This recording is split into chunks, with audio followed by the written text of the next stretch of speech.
But I have a special drive, let's say, to go where the sharks are. Like I attract sharks, so I go down and I see these sharks, and there are countless hammerhead sharks around me. They are the most peaceful animals, and the hammerhead sharks I'd never seen so close before.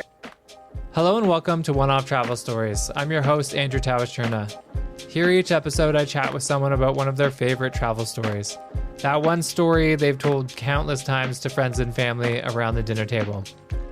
On this episode, we'll be joined by Delia. Delia has been a full-time solo traveler and digital nomad for almost 9 years. She's a seasoned vet when it comes to being a digital nomad. She's explored over 65 countries around the world during this time. She's been able to do it while being a freelance content creator. She's got an amazing Instagram. It'll be up on my website. Definitely go check it out. And educator and consultant. She likes to share what she's learned as a solo traveler and digital nomad, but also she coaches in the field of mindfulness and growth mindset. I'll also note she speaks 6 languages, which is amazing. She's also what I would call an adventure traveler, or just an adventurer. She has a passion for the outdoors. You can see it in her Instagram. It sort of comes out. In particular, she's a certified freediver and scuba diver. There's some amazing underwater photos on there. And that actually plays directly into her story today, the one that she's going to tell us. She's going to tell us about her trip to the Galapagos Islands. The islands are part of Ecuador. You may have heard of them or know of them from Charles Darwin, or maybe you've heard of the giant tortoises. These islands have a very unique biodiversity, a super interesting group of islands. And of course, Delia is going to tell us a little bit about the islands, but more importantly, she's going to tell us about her story. And as per usual on this podcast, things get a little hairy, maybe a little scary, but she obviously is on the podcast telling us about it. So she made it out of there and has a great and impactful story to tell. So yeah, let's go hear more. Hey, Delia, welcome to the podcast. Hi, thank you so much for having me. Yeah, it's great to have you. I like to ask when I have guests on where they're calling in from. Where are you calling in from? I know you're on the road, I guess. I mean, I think where you move is home for you, is what it sounds like. But either way, where are you calling in from? I'm never home because I don't have one. Probably speaking, I'm in Sri Lanka right now. All over Southeast Asia for a few months, and we were trying to make it work despite a great time zone difference and Wi-Fi issues. Yeah, and for people listening, I'm on the West Coast in the US, so yeah, big time zone difference. It's nighttime here and it's morning there, correct? Yes. We found a good spot. That's definitely. Well, again, I appreciate you finding the time, and I'm really excited to chat with you because, you've got amazing content online. I think you're a very positive, or have a lot of great positive messaging as well. Also, a lot of really cool hobbies. So, before we jump into your story, as we usually do on this podcast, I'd love to hear about how you got into travel, how you got into sort of the nomad lifestyle, and sort of, and how you ended up where you are today, I guess.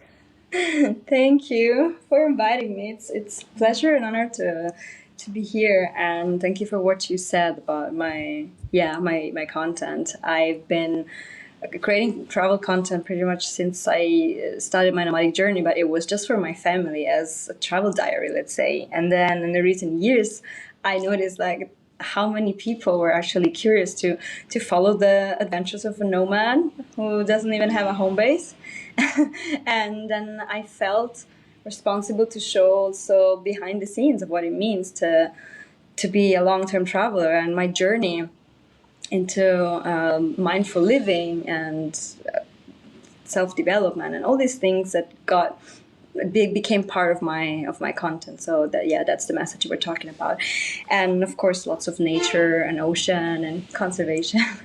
I studied in 2016 before most of the people that I know now. So I just invented like a Right. way to live on the road while working, and it worked. And actually, I realized pretty soon that if you live somewhere and you have steady monthly expenses, then you know how much your life costs more or less. But when you don't have any of that and you just live in different places, you can spend less than living in a big city somewhere. So there is Yeah. this myth that you need money to travel. And then, of course, you interview a lot of budget travelers. So, it's not the case. You can even travel for free, and there's a lot of resources for that.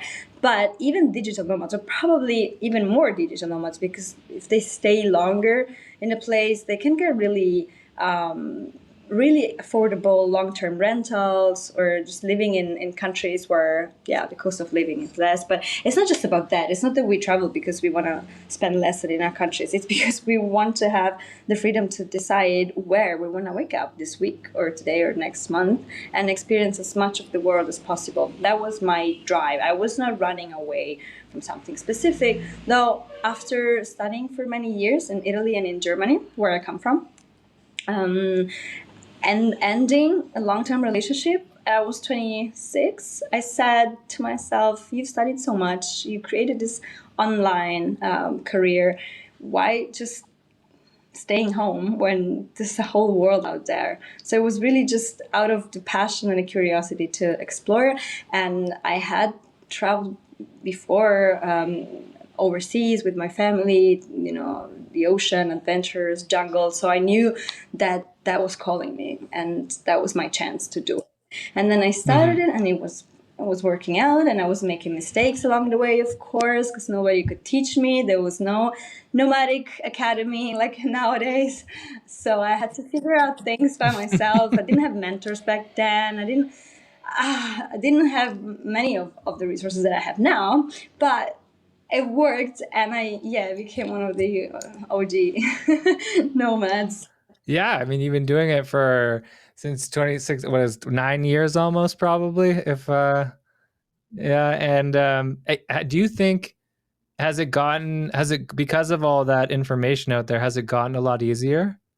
Absolutely, yes. Now, if you just say that you might want to work remotely and travel, there's tons of mentors that you can work with that help you either find a remote based job or create your remote based business, and where to go and how to set up your tax, insurance, like everything can be easily explained to you, and you can be coached one-on-one, and then you can join events, conferences, and retreats for that. Like, it's so easy. And I'm one of these people actually who helps aspiring nomads, because over the years I've got so many requests, especially after the pandemics, where people started working from home, and they're like, hey, I see that you do it from everywhere all the time. Can I ask you some questions? And then after talking with me for a while, they go location independent as well. They start traveling, because once you start, it's really addictive. I can give you a couple of examples of people who just never went back to their countries. And it's really not against living somewhere. It's beautiful also to have a base or a part-time base. Not saying that people should do it the way I do it, but one day there will always be reasons to stay somewhere, good ones or sad ones, whatever. But while you feel this sense of opportunity and freedom, that's when you should go for it. I love that. And it's beautiful when people can inspire you Yeah. and help you through these obstacles. Yeah. Well, you said have the ability to choose where you wake up, and I think that's beautiful. I definitely do not currently have that ability. However, I would love to have it, and I think I also completely relate with just wanting to explore the world and learn about new cultures. So it's really cool that, well, one, you've been doing it and doing it, thriving for so long, but you're also kind of teaching other people and spreading your experience and your knowledge as well. Yeah, it's important. Not just to say as a way to give back, kind of, because we tend to take for granted what we know and what we learn. But when we share, you don't know whose life you can touch or change or improve by just sharing your experience, because maybe someone is going through the same challenges or desires. So I started talking more, and I said, if it resonates with you, fine. If it doesn't, you don't need to follow along. But it's kind of a commitment to give back, in a sense, because there's not so many people who've been doing this for so long. So the ones who did, they should share, because there's always some insight and some teaching that can come from that. And especially if you talk very authentically about what happens inside of you as you live this lifestyle. I don't want to glamorize it or sell it as, oh, this is a perfect, rooftop sunset lifestyle. It's much more than that, and that's why I decided to not keep for me the struggles. There can be loneliness, travel fatigue, burnout. I talk about this at the conferences, and I'm really happy that digital nomad events nowadays, they give space to personal development topics and to mindfulness and all of this, where I can really share my first-hand experience and help others avoid these mistakes if they are starting right now. The reality, it's not all rooftop sunsets. I like that. You've got, in your content, hard to miss, you've got a bunch of stuff in there on diving and the ocean. Have you been, has that been part of your life forever? Tell me a little bit more about that. Yes, it's my biggest passion, and it's been in my life forever. When I grew up, I was living in my hometown in Italy, and it's a beach town. And I was a fish since childhood. But then when I was 12 or 13, and I went to Costa Rica, and then I discovered the open ocean. I was in love even more, because you could see things that you normally at home wouldn't see. Just the flying mobulas or sea snakes and the coral reef. It was for me finding heaven. And I remember going on snorkeling trips there and just swimming by myself. And it was actually dangerous, because there's some really strong currents there. And one day I almost died for the first time in my life. 2 or 3 times it happened in the ocean, but that was the first time. And I got caught in a riptide, and I didn't know how to save myself from that.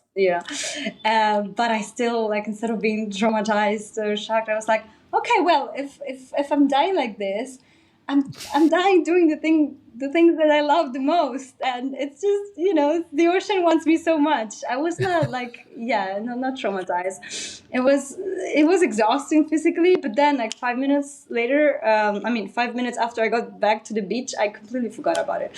So I'm really feeling safe in the water, no matter how dangerous it gets. And I'm not gonna use the whole episode to talk about the ways that I'm dying in the ocean, but I found out that that's really my natural thing, my natural habitat. And then I got into scuba diving.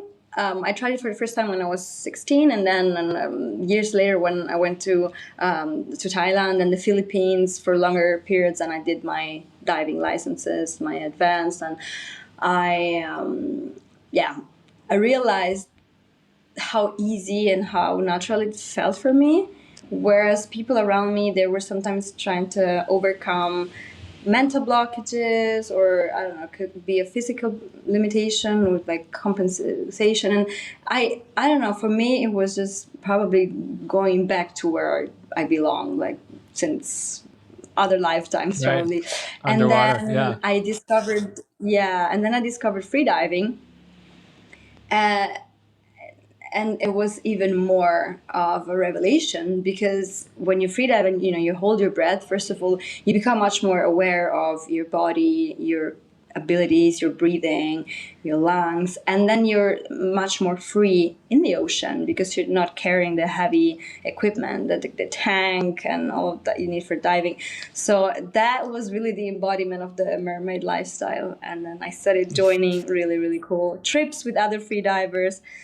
And that's how I effortlessly picked the topic when you asked me to, find my favorite story for this episode. Well, it's a good segue, and especially after your Riptide story, I think curious to hear more stories. So, give us a little bit of background on the story you're about to tell. What year was it? Where are you going? And yeah, why were you going there? Thank you for giving me the chance. It's the first time that I'm gonna be able to dive a little deeper into my favorite experience and adventure so far. It's really hard to pick one, of course, because any of my travels, it's months and months of exploration of not just one country or one continent, but multiple continents at a time. But sometimes it's really hard for me to pick one thing, choose a favorite. But when someone really urges me to pick one thing, then I realize what was really the most life-changing situation. And you asked me this, and the first thing that came to my mind is like, I want to share more about my adventure in the Galapagos Islands. And it was exactly 1 year ago. Well, actually, it was February 2024. And it all started a few months before when I was planning my trip to South America. It was actually the Nomad cruise that took me from Spain, where I was living, to Brazil. And that could be a whole new topic, like how incredible it was for me to meet so many other digital nomads and get inspired by them in my personal and professional growth. So many people living the same lifestyle, meaning that we got to Brazil and then like hundreds of us, we just spread around South America, and we met up again in Argentina and in Peru and everywhere. And like for months, you keep bumping into your friends, and nobody has an idea when and if they're ever gonna go home. Most don't even have a home. And then this year I did that from Canada to Japan, met the same people and others, and now we're all over Asia. It's like a big moving family. And so the idea was to be in South America and to do a bunch of things there in different countries, in Chile and Ecuador. And then my friend, who's also an underwater instructor, underwater photographer, freediving instructor, surf survival guide, he invited me to join this expedition. It was like a freediving, underwater photography and conservation expedition, so a very specific niche in the Galapagos Islands, where he was helping, co-hosting it with the two hosts. And I'm like, of course I'm going. I don't even need to know any detail about it. Just take my money. Yeah. So a few months before I committed to that, I didn't even ask anything. And then it kept getting better and better. So this expedition was organized by two women. So I really support women getting together and creating magic. Dana is an amazing underwater photographer and wildlife photographer and content creator, and Erica is a national record holder, like a freediver, freediving champion, and she's an amazing mother as well. She was on the expedition with us, being 6 or 7 months pregnant and doing the craziest things in and out of the water. Wow. So these two women are a powerhouse. And they partnered with my friend, so that's how I found out about it. And then the other people in the small group, you can imagine there must be people who have your same passions. If you're on a boat with freedivers and underwater content creators and world travelers. So I invited my friend Bianca, and she's been one of my muses and inspiration for years, and now she's my friend. And she invited Chelsea Kawai, and it was our muse and inspiration for years, and then she joined. So it was, to me, being surrounded by friends and muses and these incredible women, and then the other participants as well. They're really like-minded, amazing humans on the same wavelength, like made really good friendships. Like just on a human level, being in that group, you can imagine the frequency that we have. And this was kind of unplanned, right? You got invited to this from someone you met, and now you've got like this all star crew, and you're heading to the Galapagos. That's amazing. Yeah, it was a perfect crew, and we get there. The first thing that you see when you land there is that you need to be careful not to step on wildlife because it's everywhere. For real, like unlike any other place I've ever been, where you walk even in the in the streets in the village there, and there's the sea lions just laying there, and then there's iguanas stepping on the sea lions crossing the road. You need to be careful there because it's just as the humans were animals in a zoo, and it belongs to the animals, and that was happening in the most touristy spots where where we had our hotel, but the rest is even wilder. And just the landscapes, of course, you can imagine this volcanic islands in the middle of the ocean, but then this endemic plants and animals and species that are there.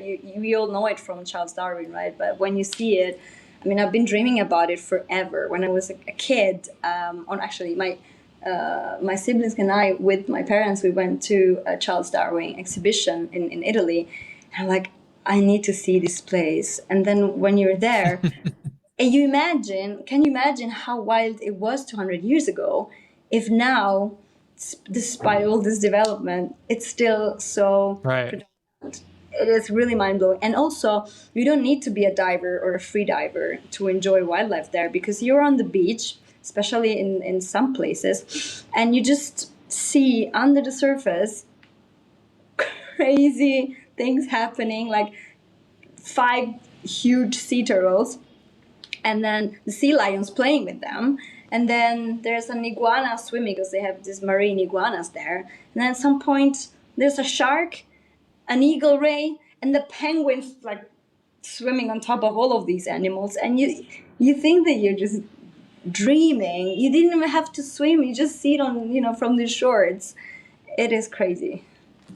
That is crazy. That sounds amazing. You're making me feel bad because I spent like a whole summer almost volunteering in Ecuador. And I couldn't make it to the Galapagos Islands, so I've been dreaming about going back. That was like ages ago. That sounds amazing. You should go, and don't necessarily do these expensive cruises there, because some people never go because they think, oh my god, it's already expensive to fly there and the national park fees and then the cruises. But you can just pick a hotel or a guest house, even a hostel, and as I said, just go to the beach and you see an unbelievable show of nature. You can do it on a budget. So back to your story. You've got this all-star crew. Where did you guys leave from? And then it sounds like you were staying at a hotel or something on the island. Yeah, we were staying in a hotel, but then every day we were taking the boat to explore the different islands, because the Galapagos are made of different islands, and some of them are just small rock formations, like this kicker rock, for example. That's where, I have one of my favorite moments, not of the trip, but of my entire life. Oh, wow. Yes, this kicker rock will be a highlight forever, because it's the place where the hammerhead sharks usually live, and you have to find them. And sometimes they are 100 feet below the surface, sometimes 50, sometimes 30. So you just need to find them if you're lucky. But we were this crew of freedivers with our fins, with our weight belts. So we get there and we spread. Like, okay, the first who sees the sharks can, tell the other ones. And I was alone, the ocean, and then I just take a deep breath and I swim down and I dive down. Yeah, it was maybe at 15 meters. 15 meters. 50 feet. Yeah, that's a lot. And it was not much because I was there with champion free divers. Like Wow. I'm a baby free diver compared to them. Really, seriously, it's nothing. You can learn it in one day to go 50 Okay. It feet. seems like a That's lot to me. I don't think I could go down 50 feet. I'd have to like yeah, but equalize that's what several times.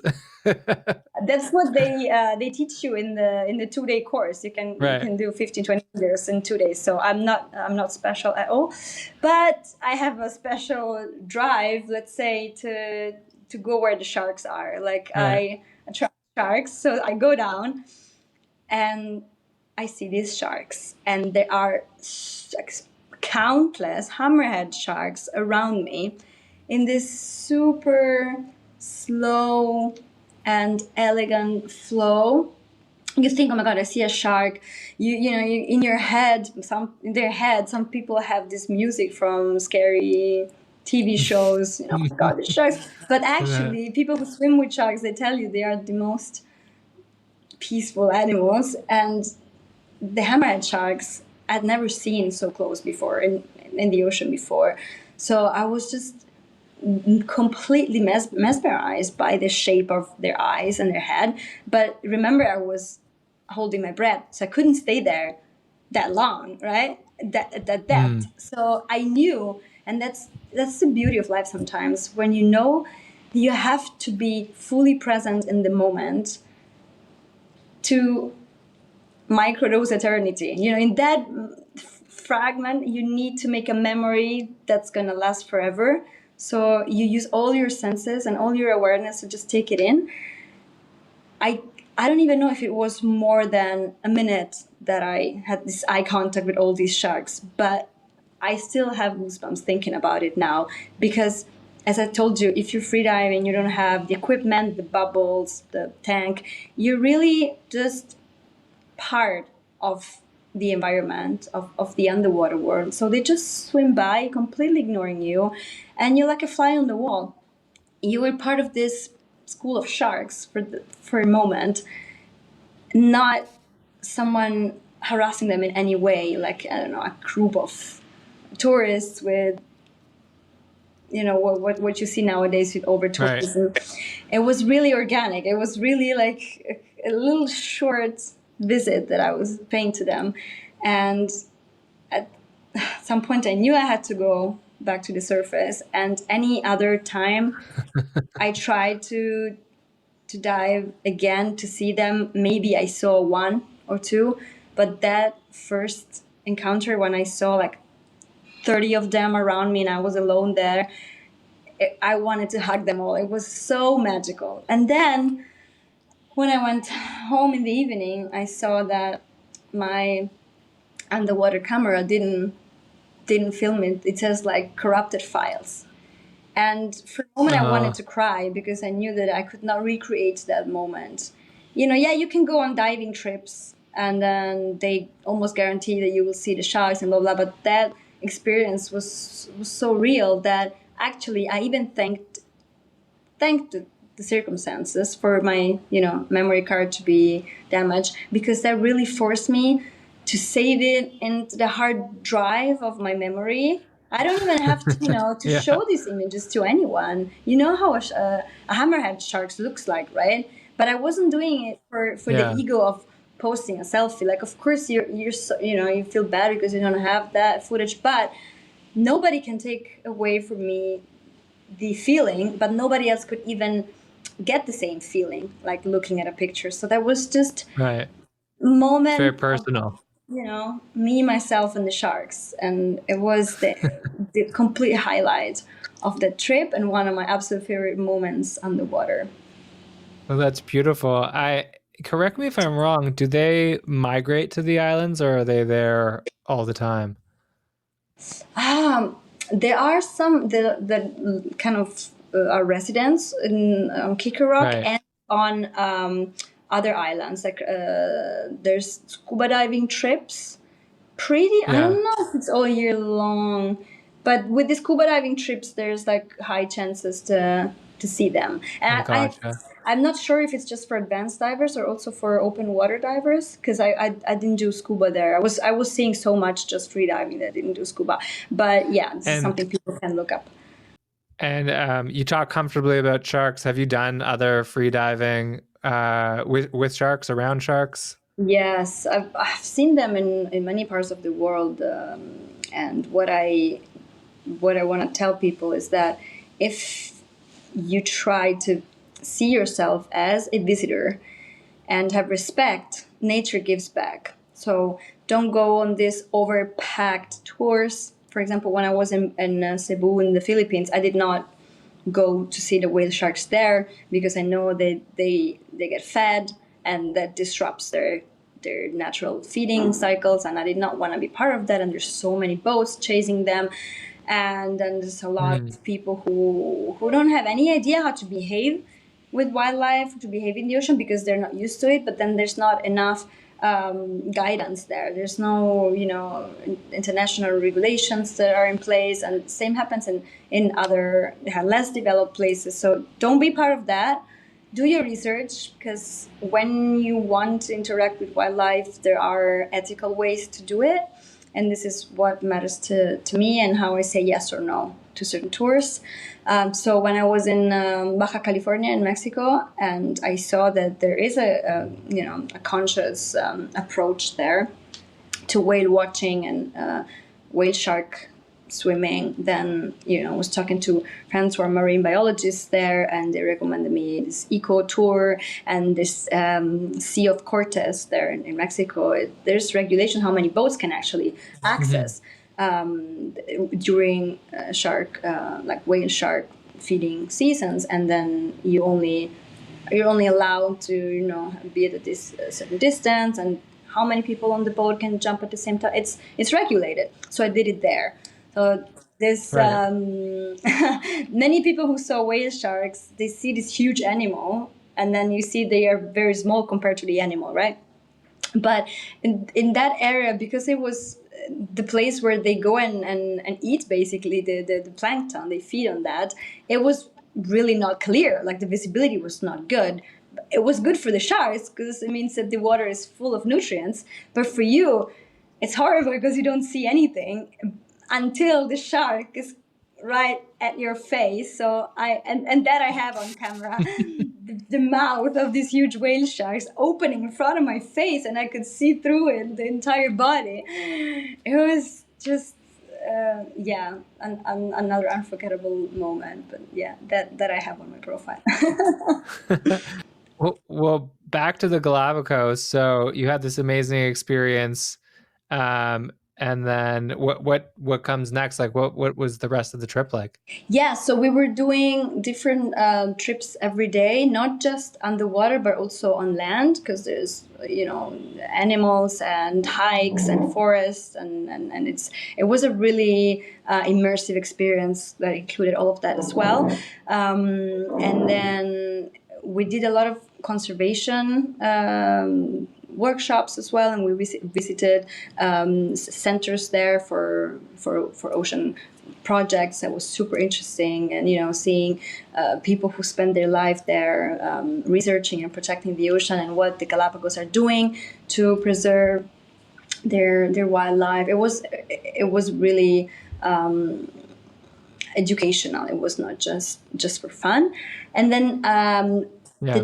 that specific trip ended, and I continued for another week, and I went to another island with my friend to take more content, and I collaborated with an eco resort there in exchange for our content. We could stay there, and from there we did trips on that other island, Isabela Island, and that was even more wild than the other islands. The amount of animals we saw, even just swimming in the mangrove bay where anyone can swim because it's really like not deep and it's close to the shore. It was Hmm. yeah. And then we visited the coral gardening farm for where this NGO basically plants coral, like creates underwater coral gardens to have more corals grow. That's when I have Yeah. another story to tell you, but maybe I shouldn't say it because it was, oh my god, another dangerous moment of my life. So basically, we were filming, and then at the end of this experience, I say, okay, I'm gonna swim one more time. I'm gonna dive down and say goodbye to this incredible landscape, because you can see these lines like laundry hanging, but there were corals hanging there. It was super beautiful. And then little sharks swimming and turtles swimming left and right. It was idyllic. And then at some point, I finished basically my air. I wanted to go back to the surface. It was really the last dive of the day, and I feel something like catching me and like pulling my hair, and then I realized that I got stuck in the corals, because there was one more line of corals that I hadn't seen, because thinking that I was already resurfacing, I just closed my eyes, and then there was a mistake, a really bad mistake, because if you know corals, the spongy texture is also very sticky, and my hair got completely entangled in the corals. And it was not a joke. I could not free myself. And I had no more air to breathe in my lungs, and I was a few meters down, and I was like, there you go, little mermaid. This is a really epic and stupid way to die. What shall we do now? But I didn't panic, because I was almost laughing at how poetic that death would be, you know, someone finding her among the corals. Seriously, I didn't panic.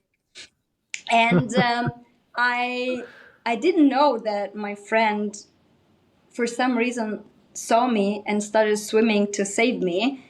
But because I didn't see him, I just, with my hand, like cut all my hair. Like I just, and underwater it's different. It's not dry. You can just cut it. It was really difficult to cut all my hair, but I also wanted to, you know, to protect the corals. I didn't just want to cut the line or cut the coral. Like, that was important to me to preserve that. So yeah, we were there with the volunteers. I don't want to damage the thing. I don't care about my hair, so I just cut all my hair. With a knife? Like, what did you no, have? I didn't have a knife. I had to do it with my hands while just not breathing anymore. But it worked. So rip it, basically. Yeah. Yeah, just rip my hair. Just, you know. And it worked. So I went to the surface, and then my friend arrived, and he's like, dude, it was almost fun to witness that scene, because you were just so calm. And I'm like, I know, right? I've almost killed myself again for the third or fourth time in the ocean, and I wouldn't have had problems being found. When I tell my mom these stories, she's, I can imagine. She loses 10 years of life every time. But I don't want to try to say that freediving is dangerous. No, it's just really always the human responsibility to not put yourself in danger, because actually freediving is something you only do with the body. It's the number one rule. You never freedive alone. So because my friend was a few, I don't know, meters away, I should have always been within, his reach. Instead, I do very aggressive snorkeling. Like I go down into tunnels and caves and stuff, even when I'm alone, and I shouldn't do that. Absolutely. So this is the message here. Don't freedive alone. It's a good message. I think it sounds like you've done it enough too that you stay calm, you don't panic, and in any bad, tough situation, that's a good thing to remember. But obviously, easier said than done, as they say. Yes, a little bit of survival instinct is healthy. Appetite for risk sometimes can put you in these kind of situations, but it's important also to cope with the problem in that moment, to have a calm mind.